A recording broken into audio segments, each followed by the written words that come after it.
আসসালামু আলাইকুম ৰহমতুল্লাহ বৰকাতু। প্ৰিয় বন্ধু বান্ধবী সকল নমস্কাৰ। আজি এটা মোৰ ঘৰতে ৰামবুটান ফল পাকিছে। আজি মই এটা কাটিম। যিকি নহওক নিজৰ গছত যেতিয়া ফল নতুনকৈ আহে খুব ভাল লাগে, যিহেতু এইটো বাহিৰৰ ফল হয়। হয়তো অনেকে অসমৰ মানুহ এই ফলটো চিনি নাপায়। এইটো ৰামবুটান বুলি হয় এইটো ফল নাম।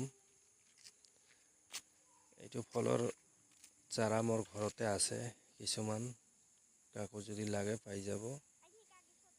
3 বছৰত ফল আহে যদি গ্ৰাফটিঙৰ চাৰা হয়।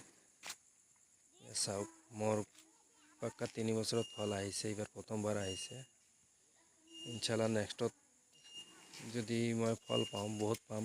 এইবাৰ মানে প্ৰথমবাৰৰ কাৰণত ফলবিলাক বেছি আহে নাই, কম আহিছে। যিকি নহওক নেক্সটত মই গছৰ ভিডিঅ'টো আকৌ ভালকৈ ধুনীয়াকৈ কৰি দিম এটা ভিডিঅ'। চাওক যদি এৰকম নতুন নতুন ফল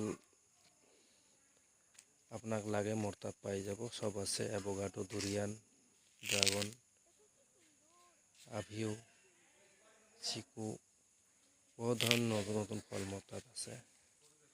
ইনশাল্লাহ মই নাৰ্চাৰী আকাৰে বহুত ফল ৰাখিছোঁ। কাৰোবাৰ যদি লাগে পাই যাব। মোৰ নাম্বাৰটো হ'ল 7012052644। যদিও ফলবিলাক মই বাহিৰৰ পৰা লৈ আহিছোঁ, আপোনালোকে ঘৰতে